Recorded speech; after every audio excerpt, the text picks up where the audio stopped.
से ही अच्छा से पढ़ना चाहिए। हमें ऐसा मान के चल पढ़ना चाहिए कि कल हमारा परीक्षा है ऐसा। दोस्तों कह रहे हैं कि 16 घंटा पढ़ना चाहिए। नहीं उतना तो नहीं, बच्चा पर भी प्रेशर बन जाता है, फिर भी पढ़ नहीं पाएगा अभी। फिर जब कि आपके अनुसार कितना घंटा आप पढ़ते थे? आप कितना घंटा पढ़ते थे? हम वही 8 से 9 घंटा। हाँ, तो उतना घंटा तो खैर ठीक है, उतना घंटा पढ़ना ही चाहिए हमें। पढ़ते हैं तो उस टाइम समझ में आ जाता है, बट अगर हम सेल्फ स्टडी ना करें, खुद से रिवाइज नहीं करते हैं, तो कुछ दिन बाद भूल जाते हैं। याद रहे हमेशा के लिए, इसलिए मतलब कोचिंग के बाद घर पर भी सेल्फ स्टडी करना। सेल्फ स्टडी जरूरी है। अच्छा, मगर हमेशा एक चीज़ याद रखना है, हमें हम्बल रहना है। हमारे सामने वाला मरीज के जो भी अगर पॉकेट में यदि कुछ पैसे यदि कम होते हैं तो हमें उसकी मजबूरी को समझते हुए तत्क्षण उसके फी को भी माफ कर देना है। यथासंभव प्रयास करना है कि वह बच्चा, जो भी मरीज हमारे सामने में आया हुआ है, वो हमसे मायूस होकर के ना जाए।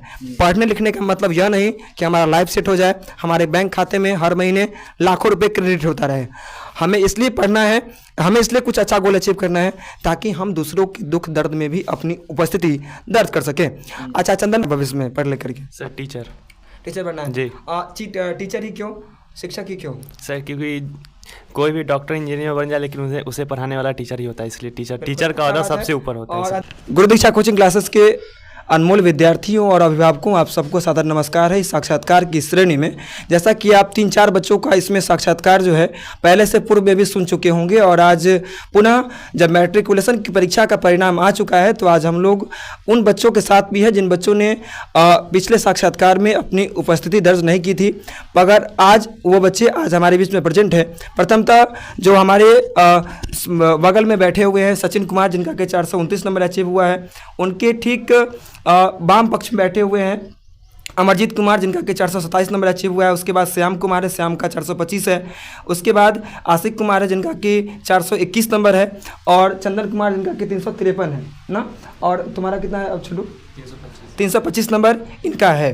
और ये 400 से अधिक नंबर लाने वाले ये 4 बच्चे जो कि इस छोटी सी कुटिया के हैं, यह मेरा सौभाग्य है कि ये इस छोटी सी कुटिया के ये 4 ऐसे बच्चे हैं जिन्होंने प्रथम बार इस छोटी सी कुटिया का इतना शानदार परिणाम आया है कि 400 से अधिक अंक अचीव किया गया है। मगर यह इस छोटी सी कुटिया का सौभाग्य नहीं है, अथवा कहीं ना कहीं मेरा श्रेय इसमें कुछ नहीं जाता है, जहाँ तक मेरा व्यक्तिगत मत कहता है, क्योंकि मैंने अपने छोटे से कर्तव्य का निर्वहन किया। वास्तविक सफलता इन्होंने खुद की मेहनत से अर्जित की है, और इनके अभिभावक जो कि इनके लिए धूप में तप करके भी काम करने जाते हैं। मुझे जहां तक लगता है कि इन्होंने जब 400 से अधिक अंक अचीव करने का जो इन्होंने लक्ष्य बनाया होगा, तो जब भी ये कोई अनावश्यक काम करने का इनका मन होता रहा होगा तो यह बात सोचते रहे होंगे कि इस वक्त मेरे पापा जो हैं सो किसी दूसरे के घर में काम कर रहे होंगे। तो इन बातों को सोच करके इन बच्चों ने मेहनत की, और इनका जो अंक है वो इनके सामने में है। जो बच्चे साक्षात्कार में सम्मिलित नहीं हो पाए हैं वो बच्चे भी कुछ 6 बच्चे हैं, और जो कोई 4 बच्चे जो कि प्रथम श्रेणी से और उत्तीर्ण हुए हैं, जो कि साक्षात्कार में उपस्थित नहीं हो पाए हैं, परंतु और द्वितीय श्रेणी से भी जो उत्तीर्ण हुए हैं अथवा तृतीय श्रेणी से उत्तीर्ण हुए हैं। तो द्वितीय और तृतीय श्रेणी से उत्तीर्ण वाले बच्चे, उन्होंने अपनी पढ़ाई को उतना अधिक सीरियस नहीं लिया, इस कारण से उनका परीक्षा परिणाम कम आया। मगर परीक्षा परिणाम कम आए अथवा ज़्यादा आए, मगर हमें अपने प्रयास में कोई कमी नहीं रखनी चाहिए, और हमेशा आगे ये प्रयास करना चाहिए कि हम लोग कुछ बेहतर करें। हम बारी बारी से आपको इनके जीवन यात्रा जो कि इनका आरंभ में इनके परिवार में इनको किस प्रकार का स्ट्रगल झेलना पड़ता है, इसके विषय में हम लोग जानेंगे। साथ ही साथ वैसे बच्चे जो कि 10वीं कक्षा की परीक्षा की तैयारी कर रहे हैं, उनको क्या इन लोगों से सीखना चाहिए, इस विषय में भी आप लोगों को हम अभी बताएंगे। प्रथमतः तो हम लोग जो 429 अंक अचीव किए हैं, 429 नंबर अचीव करने वाले प्रिय सचिन, इनका साक्षात्कार आज हम ले रहे हैं। हो सकता है कि भविष्य में ये कोई ऊंचा मुकाम हासिल करे और इनसे मिलने के लिए अपॉइंटमेंट हम लोगों को लेना पड़े, तो अभी कम से कम तो अपॉइंटमेंट नहीं लेना पड़ता है, इस कारण से हम इनका साक्षात्कार ले पा रहे हैं। और भविष्य में कोई ऊंचा मुकाम हासिल करते हैं तो हो सकता है कि हमें अपॉइंटमेंट ना मिले, कहीं अपने गुरु को ही अपने जीवन के नाम से डिलीट कर दें, तो वो अलग बात है। मगर वर्तमान में ये बच्चे बड़े व्यवहारिक हैं, जब भी मिलते हैं तो तनी उत्सुकता बस मिलते हैं। अभी परिणाम आया है तो इन बच्चों के चेहरे पर बहुत खुशी है। अब वर्तमान में हमारे सामने में है तो हमारे जिगर के टुकड़े हैं, भविष्य में ये हमें भूल भी जाए तो कोई बात नहीं है, मगर भविष्य में ये बच्चे अपने माता पिता के सपनों को साकार करें, हमारे गाँव सिमरा के नाम को रोशन करें। मेरी यही ख्वाहिश है। माँ सरस्वती भगवती से ये प्रार्थना करता हूँ कि इन बच्चों के जीवन में सफलता का इन लोगों को नया आकाश मिले। सचिन, पहले तो मैं आपके विषय में, आपके परिणाम के विषय में मैंने आपको बता दिया है साक्षात्कार में। आप प्रथम तो यह बताएं कि आपके पापा क्या करते हैं? मेरे पापा चेन्नई रहते हैं, टाइल्स का काम करते हैं। अच्छा, टाइल्स का काम करते हैं क्या? वो तो टाइल्स वर्क काम करते हैं जी, टाइल्स वगैरह लगाते हैं। हाँ, तो टाइल्स वगैरह लगाते हैं तो दूर दूर शहर में जा करके अथवा कहीं वहीं पर एक जगह पर जा करके काम करना होता होगा, तो बहुत कठिन काम करना पड़ता होगा। अच्छा, आप बताएं कि आपको कौन सा ऐसा प्रेरणा, ऐसा आपको काम आता रहा होगा जिस वक्त आप पढ़ रहे होते, नहीं पढ़ने का मन करता रहा होगा और फिर से आप पढ़ने के लिए चले जाते होंगे, तो कौन सा ऐसा प्रेरणा, क्या आपको आपके पापा की याद आया करती थी जो कि मेरे पापा कहीं ना कहीं काम करते हैं, अथवा कौन सी ऐसी प्रेरणा थी जो कि आपको पढ़ने के लिए मजबूर करती थी, जिस कारण से आपने 429 नंबर का अचीव किया है? आपके कक्षा में आपसे बेहतर अंक अचीव करने वाले भी बच्चे हैं, मगर आपको ऐसा कौन सा प्रेरणा मिलता था जिस कारण से आप अच्छे अंक अचीव करने के काबिल बन पाए? मेरे पापा जो बहुत दूर जाके चेन्नई शहर, मतलब दूसरा शहर, अपने राज्य को छोड़कर दूसरा राज्य जाते थे काम करने के लिए। आते थे तो भी यहाँ पर भी मतलब कि 1 महीना के लिए 2 महीना के लिए आते थे, तो यहाँ पर भी काम करते थे हमें पढ़ाने के लिए ही, इसीलिए। बिल्कुल, कहीं ना कहीं तो आपको उनके संघर्ष को समझते हुए आपने तैयारी की। अच्छा, आप अपने अनुभव के आधार पर जो आपके छोटे भाई बहन जो कि 9वीं कक्षा में से 10वीं कक्षा में प्रवेश कर चुके हैं, तो उनको आप अपने अनुभव के आधार पर क्या कहना चाहेंगे कि उनको किस प्रकार तैयारी करनी चाहिए? वो आपका अनुभव क्या है उनके प्रति, और उनको आप क्या संदेश देना चाहेंगे कि आपने जो इतना अंक अचीव किया है, तो क्या आपसे भी बेहतर अचीव करें अथवा किस प्रकार बढ़े? बताएं। उन्हें ऐसा पढ़ना चाहिए, क्योंकि हम तो उतना भी ध्यान लगा के मतलब कि शुरू से ही अच्छा से पढ़ना चाहिए। हमें ऐसा मान के पढ़ना चाहिए कि कल हमारा परीक्षा है, ऐसा इससे हमारा जो है सो डेली का रूटीन मतलब पूरा हो जाएगा पढ़ने का। 429 से भी क्रैक करना चाहिए लोग बच्चों को। जो आपका नंबर है सो कहीं ना कहीं कम ही कहा जाए, आपके लिए सही रहेगा जी। तो इससे भी बेहतर करे बच्चा जी। हाँ जी सर, इसके पूरा इसके जी अभी से ही मतलब कि अभी तो शायद 9 महीना बचा हुआ है, 9 महीना बचा हुआ, तो अभी से ही मतलब कि जो पीछे जितना मतलब उनका टाइम बर्बाद हुआ है उससे उसको पूरा लेकर के अच्छा से पढ़ना चाहिए। मतलब कि कम से कम 8 से 9 घंटा, मतलब जो 450 प्लस अचीव करना चाहते हैं उनके लिए। बिल्कुल, चलिए आपने बहुत गहरी सीख दी है कि उन तमाम बच्चों के लिए जो बच्चे की 10वीं कक्षा की तैयारी कर रहे हैं, उन बच्चों के लिए उन्होंने बताया कि आप अपनी पढ़ाई को यह मानकर चलें कि कल ही मेरा इम्तिहान है, और जब यह मान कर यदि आप चलते हैं कि कल ही मेरी परीक्षा है, तो यकीनन आप बेहतर कर सकते हैं। जैसा कि आपने इनके जीवन के बारे में जाना, इनके प्रथमतः मैंने इन सबों से प्रथम प्रश्न मेरा यही रहेगा, इन तमाम बच्चों से जो भी बेहतर अंक अचीव किए हैं, कि आपके पापा क्या करते हैं। इसलिए क्योंकि पिता की त्याग की भूमिका अहम होती है हमारे जीवन में, और हम अपने पिता के त्याग को जब महसूस करते हैं तभी हम लोग कुछ बेहतर करने के काबिल बनते हैं।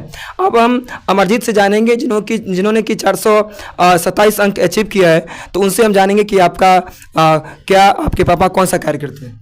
मजदूरी करते हैं। मजदूरी करते हैं। तो जैसा कि आप अपने छोटे भाइयों बहनों को क्या बताना चाहेंगे? आपने 427 अंक अचीव किया है, तो वाकई में ये नंबर सामान्य अन्य बच्चों के लिए, खैर प्रथम बार जो रिजल्ट होता है, तो प्रथम बार यदि बच्चे द्वितीय श्रेणी से भी उत्तीर्ण हो जाते हैं तो ये सफलता बहुत ही बड़ी सफलता उनकी मानी जाती है। मगर आपका तो 427 नंबर है, तो आप अपने छोटे भाई बहन को क्या संदेश देना चाहेंगे? प्रथम तो आप यह पहले बताएं कि 427 नंबर का ये सफ़र जो रहा, इस सफ़र के लिए आपने कितनी मेहनत की, और प्रातःकाल आप उठ जाया करते थे अथवा कितने घंटे दिन और रात कोचिंग और स्कूल के टाइमिंग को स्किप करके बताइएगा। इस कोचिंग और स्कूल की टाइमिंग को स्किप करके बताइए कि सेल्फ स्टडी कितना मायने रखता है। मैं ना कभी मतलब रूटीन नहीं बनाया, बट ऐसे था ना, घर पर रहते थे तो जब जो सब्जेक्ट मन किया उठाकर पढ़ने लगते थे, और मैं सुबह में मतलब उतना नहीं पढ़ता, तो मैं लेट नाइट पढ़ना पसंद था मुझको, लेट नाइट नहीं। हाँ, तो क्या किसी भी समय पर मैं तो पूरा घंटा बताइए आपकी कि जैसे स्कूल की टाइमिंग और कोचिंग की टाइमिंग को छोड़ करके कितने घंटे कुल पढ़ते रहे होंगे लेट नाइट तक लेकर के बताइए। शुरू से 4-5 घंटा बाद में मतलब कि लास्ट के टाइम में 7 घंटे तक पढ़ते थे। 7 घंटे तक।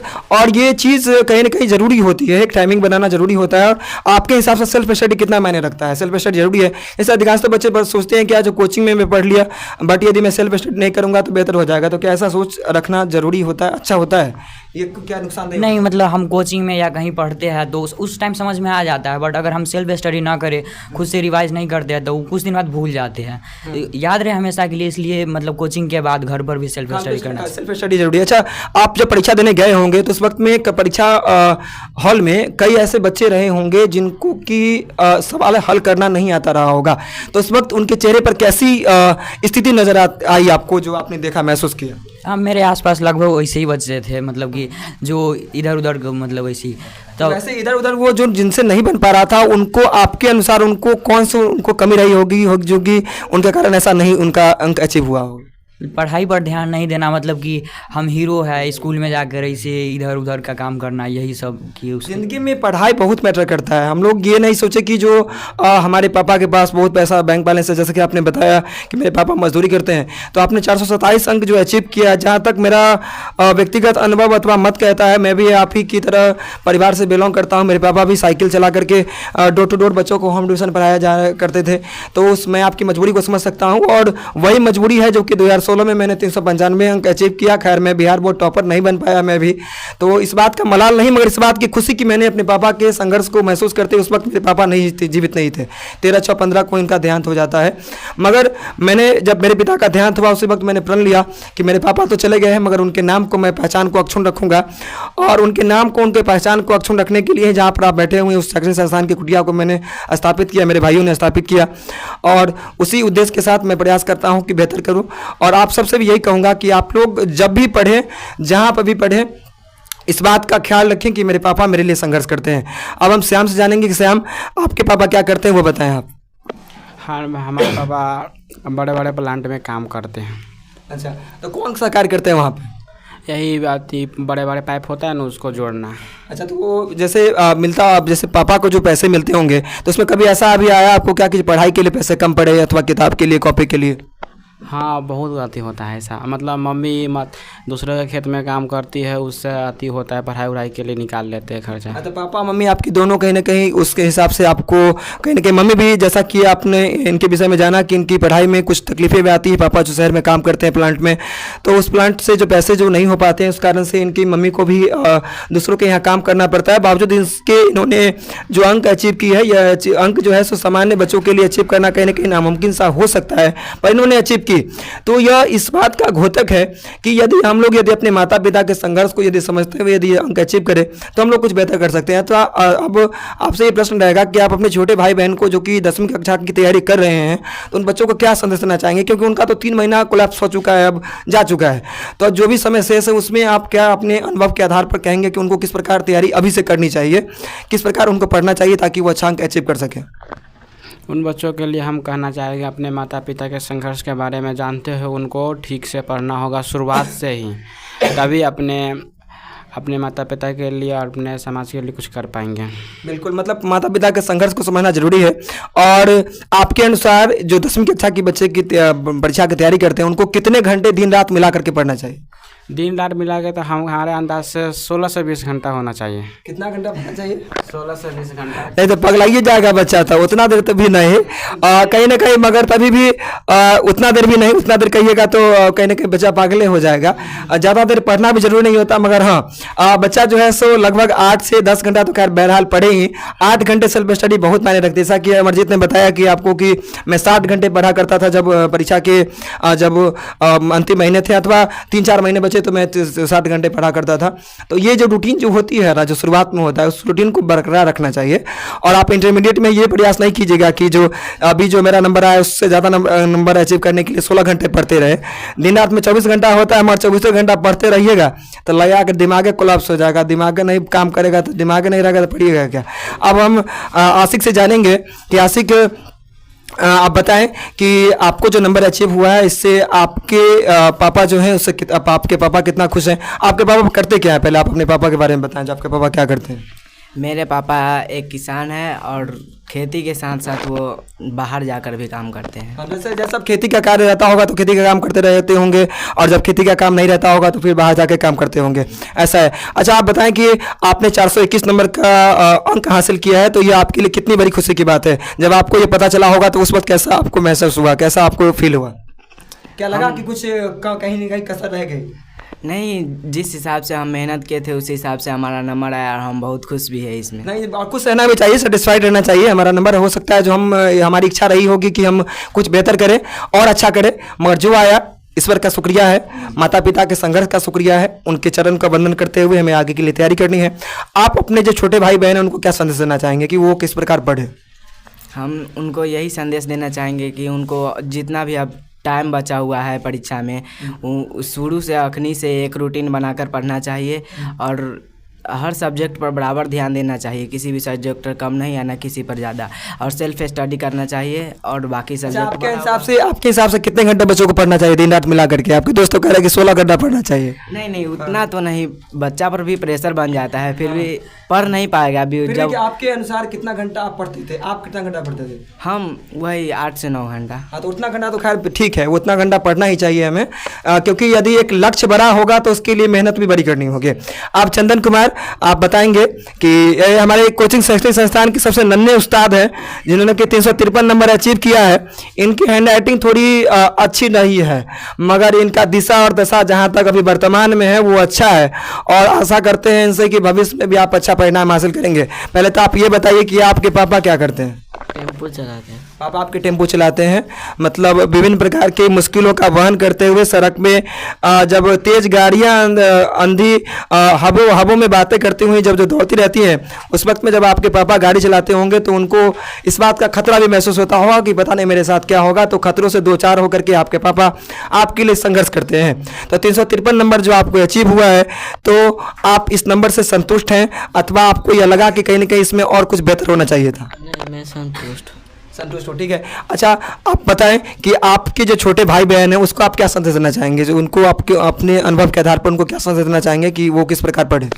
यही संदेश देना चाहेंगे कि शुरुआत से ही अच्छे से सीरियस होकर पढ़ना चाहिए। बिल्कुल, हाँ, और शुरुआत से पढ़े। अच्छा, इस बात का मलाल नहीं रखना है कि हमारा नंबर, हमारे आशिक का नंबर 421 आ गया, श्याम का 425 आया, अमरजीत का 427 आया, क्या कहते हैं अमरजीत का, सचिन का 429 आ गया, तो इससे मायूस नहीं होना है, किंचित भी मायूस नहीं होना है। मगर हाँ, एक बात ध्यान में रखना है, जो वर्तमान का जो रिजल्ट रहा है उससे बेहतर रिजल्ट हमारा फ्यूचर का हो, इसके लिए संघर्ष करना है, इसके लिए मेहनत करना है। और यकीनन आज यह साक्षात्कार हम लोग इसलिए ले रहे हैं क्योंकि आपका कल 10वीं कक्षा का परिणाम आया, 31 तारीख को, 31 मार्च को 10वीं कक्षा का परिणाम है, इसलिए ले रहे हैं।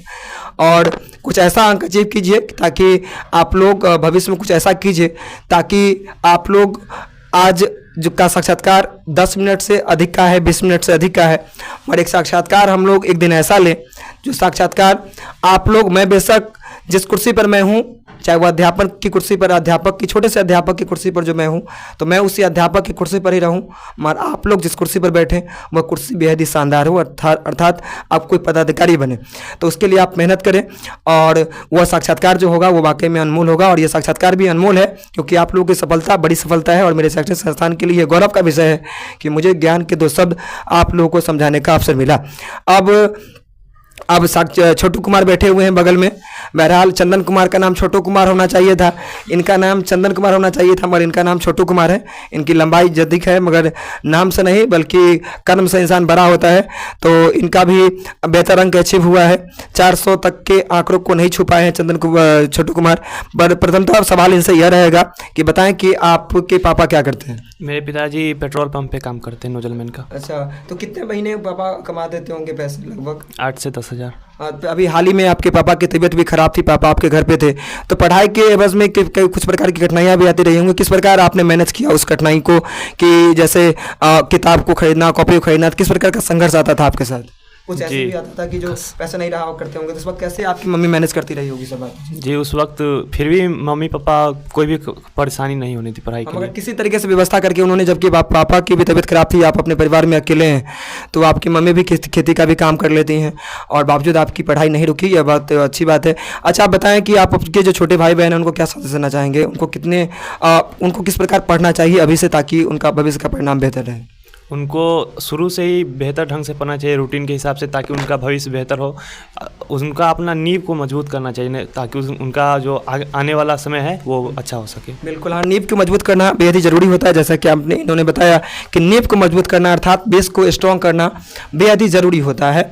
और हम लोग अपने जब नींव को मजबूती के साथ बांधे रखते हैं तो कहीं ना कहीं हमारा बेहतर भविष्य होता है। अब संक्षिप्त रूप से एक प्रश्न इन तमाम बच्चों से, एक प्रश्न यह रहेगा कि आपने 10वीं कक्षा की में जो आपका जो एंक अचीव हुआ उससे आप, मैं जहाँ तक महसूस कर पाऊँ, आप प्रसन्न हैं।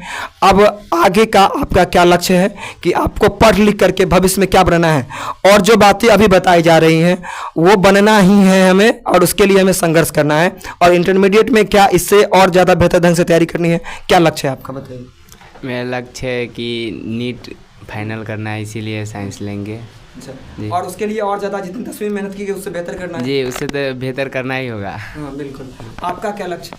CA। सीए अर्थात चार्टर्ड अकाउंटेंट, बेहद बड़ा लक्ष्य। कॉमर्स फैकल्टी का चुनाव करेंगे आप, संघर्ष उसमें थोड़ा दोगुना होगा। पढ़ाई जितनी 10वीं में की गई उससे दोगुना तिगुना संघर्ष अधिक होगा। आपने 10वीं की तैयारी के लिए जो संघर्ष किया होगा, जितनी घंटे की मेहनत की होगी उससे दोगुना करना होगा। मगर बड़ा लक्ष्य यदि निर्धारित होता है तो उसके लिए संघर्ष भी बड़ा करना पड़ता है, समय देना होगा पढ़ाई में, जरूर बेहतर रहेगा। अच्छा, आपका क्या बनने का संघर्ष है, क्या बनना, जिलाधिकारी बनना चाहते हैं आप, क्या बनना चाहते हैं? जहाँ तक मुझे पता है IAS। हाँ ठीक है, अर्थात इनका DM बनने का लक्ष्य है। भगवान करे कि इनके सपनों को साकार किया जाए। और आपका आशिक कुमार क्या लक्ष्य है आपका? साइंस लेंगे और नीट को क्रैक करेंगे। डॉक्टर बनने का स्वप्न है आपका? आपका भी? आपका क्या डॉक्टर बनना है, क्यों, why you choose only doctors professor? क्योंकि डॉक्टरी में होता है कि जैसे कि ऐसे जाता है तो आदमी से अगर लाइफ सेट हो जाता है, और लाइफ सेट के लिए पढ़ना है, अथवा अपने लाइफ सेट करने के लिए पढ़ना है, अथवा इसलिए हमको डॉक्टर बनना है ताकि हम लोग किसी दूसरे की भी मदद कर सकते हैं, यानी कि दूसरे की ही मदद कर सकते हैं। बहुत सारे गरीब मरीज होते हैं जो कि अपना इलाज नहीं करवा पाते हैं, उनके लिए कुछ करना चाहते हैं। बिल्कुल, ये बहुत बड़ा संघर्ष होता है। और मैं आपका देख ली रिकॉर्ड हो रहा है, अगर पढ़ लिख करके डॉक्टर बनिएगा और किसी का खून सिरिंज से लेने का कोशिश कीजिएगा तो गलत बात होगा। तो रिकॉर्ड हो चुका है, इस बाइट को सेव रखा जाएगा हमेशा के लिए, तो वो नहीं काम कीजिएगा। आप लोग पढ़ लिख करके बहुत ऊंचा मुकाम हासिल कर लीजिए, बहुत ऊंचा मुकाम हासिल कर लीजिए। मगर हमेशा एक चीज़ याद रखना है, हमें हम्बल रहना है। हमारे सामने वाला मरीज के जेबी अगर पॉकेट में यदि कुछ पैसे यदि कम होते हैं तो हमें उसकी मजबूरी को समझते हुए तत्क्षण उसके फी को भी माफ कर देना है। यथासंभव प्रयास करना है कि वह बच्चा, जो भी मरीज हमारे सामने में आया हुआ है, वो हमसे मायूस होकर के ना जाए। पढ़ने लिखने का मतलब यह नहीं कि हमारा लाइफ सेट हो जाए, हमारे बैंक खाते में हर महीने लाखों रुपए क्रेडिट होता रहे।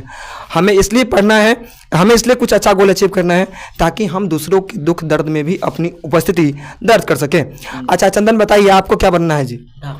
डॉक्टर बनना है। आपको भी डॉक्टर बनना है। आपने डॉक्टर के ही प्रोफेशन को चूज किया है, तो डॉक्टर बन के ये काम है ना कि जगह से केवल पैसे कमाइएगा और सिरिंज से खून लीजिएगा केवल, मतलब खून लेने का मतलब ये है कि पैसा खूब बैठिएगा, कि केवल अपने बैठिएगा खूब हाँ सर, ये तो क्या कीजिएगा, मतलब गरीब गुरबा की मदद कीजिएगा जी। पक्का? पक्का। रिकॉर्ड हो रहा है सिर्फ, इस बात को भूलना नहीं है, हमेशा हम्बल रहना है, विनम्र रहते हुए करना है। अच्छा छोटू, आपको क्या बनना है भविष्य में पढ़ लिख करके? Sir teacher. टीचर बनना है जी। टीचर ही क्यों, शिक्षक ही क्यों? सर क्योंकि कोई भी डॉक्टर इंजीनियर बन जाए लेकिन उसे पढ़ाने वाला टीचर ही होता है, इसलिए टीचर का ऑर्डर सबसे ऊपर होता है। और अधिकांशतः जो बच्चे जो होते हैं वो बड़े बड़े जो बच्चे जो होते हैं, अथवा अधिकांशतः बच्चे इंजीनियर बनना पसंद करते हैं, कुछ डॉक्टर बनना पसंद करते हैं। जैसा कि आपके सहपाठी भी, हमारे साहब के सहपाठी डॉक्टर इसलिए बनना चाहते हैं क्योंकि उनको गरीबों की मदद करनी है और उनको असहायों की मदद करनी है।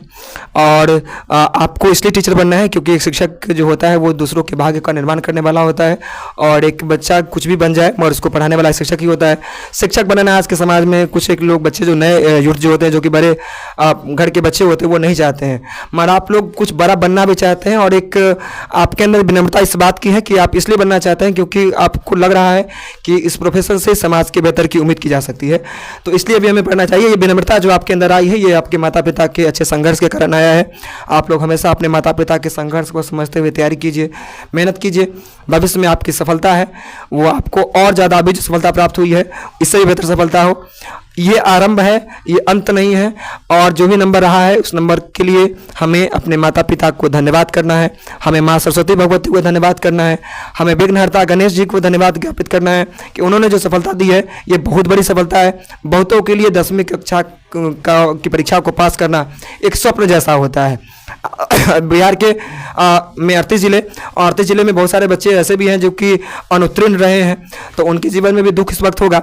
दुख इसलिए होगा क्योंकि वो पढ़े नहीं होंगे, सही ढंग से पढ़े होंगे, तो दुख लाजमी है। मगर आप लोगों ने उन बच्चों से इधर आप लोगों ने प्रथम श्रेणी से सफलता अर्जित की है, तो ये वाकई में बहुत बड़ी सफलता है। इसके लिए आप लोग संघर्ष कीजिए, भविष्य में बेहतर कीजिए। और जो बच्चे साक्षात्कार देख रहे हैं, इस बात को भाषण नहीं मानिएगा, ये आपके जीवन से जुड़ा हुआ एक ऐसा साक्षात्कार रहा है जिस साक्षात्कार को देख करके मेरे अनुसार इस साक्षात्कार में सीखने वाली जो बातें हैं वो मैं आपको बता रहा हूँ।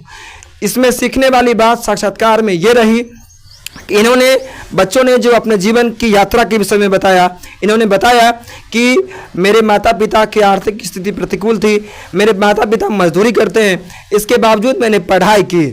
इसलिए पढ़ाई की क्योंकि मेरे माता पिता मजदूरी करते हैं और मजदूरी करके जो राशि अर्जित करते हैं उस राशि से मैंने पढ़ाई की।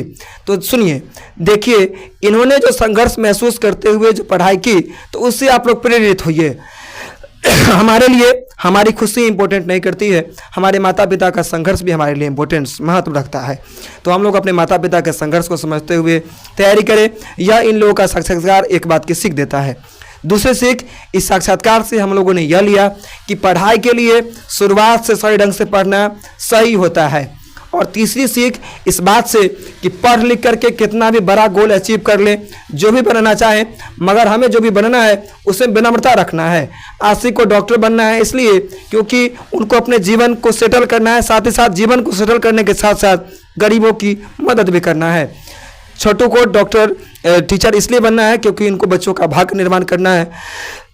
अच्छा, अमरजीत से पूछना भूल गए कि चार्टर्ड अकाउंटेंट बनिएगा तो केवल उसमें क्रेडिट और डेबिट का ज़्यादा फॉर्मूला होता है, बैलेंस शीट क्रिएट करना, लेजर बनाना।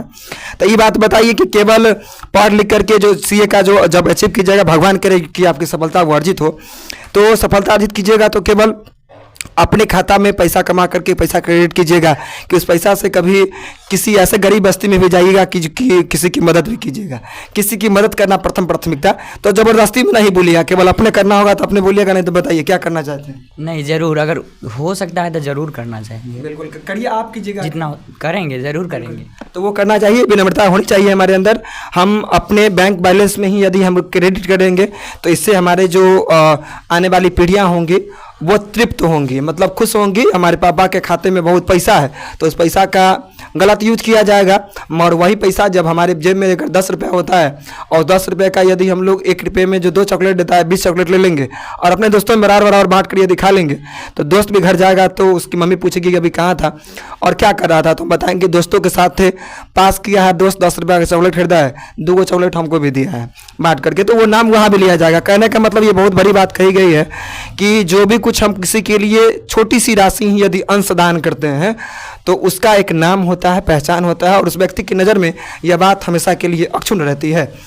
तो आशिक से भी हमने अमरजीत से भी हमने जान लिया। तो इनके संघर्ष को समझते हुए, इनकी मेहनत को समझते हुए मेहनत कीजिए।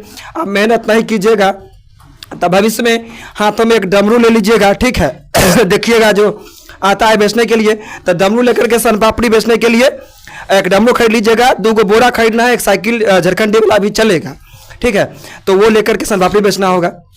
दूसरा, आप देखते होंगे कि लोहा टीना से प्याज बेचने वाले भी आते हैं। जब हम लोग सोए रहते हैं तो जोर जोर से चिल्लाते रहता है लोहा टीना से प्याज बदलिए, तो वो बदलने के लिए भी तैयार रहिएगा। अथवा नहीं पढ़िएगा लिखिएगा तो बहुत सारा काम है जिस काम को आप करते हुए देखिएगा तो आप अगर जैसा बैठा हुआ तो उसको हंसी लग रही है इस बात को सुन करके, मगर कहने का मतलब यह है, यह कह करके मैं आपकी बेइज्जती करना नहीं चाहता हूँ अथवा यह इंसल्ट करने के उद्देश्य से आपको नहीं कहा जा रहा है। इसलिए कहा जा रहा है कि यदि पढ़ेंगे नहीं ना तो उन कार्यों को भी करना होगा जिस कार्य को करने से इज्जत की प्राप्ति नहीं होती है, बेशक 200-300 रुपये की प्राप्ति पूरे दिन में हो जाती है। और वहीं जब हम अपनी कलम की ताकत को मजबूत करते हैं तो हमारी यश, हमारी कीर्ति जो है उसका गुणगान हर युग में किया जाता है। राम ने अपने पाँव में 14 बरस कांटे चुभाए, राम ने वन में संघर्ष किया, तब जाकर के वह त्रेता में उनका जन्म हुआ। आज कलयुग में भी उनके नामों का गुणगान किया जाता है, इसलिए क्योंकि उन्होंने अपने जीवन में संघर्ष किया। तो संघर्ष करना जरूरी है, संघर्ष कीजिए, आप लोग भी संघर्ष करके सफलता अर्जित कीजिए। माँ सरस्वती भगवती से यही प्रार्थना करता हूँ। इसी के साथ इस साक्षात्कार का होता है समापन।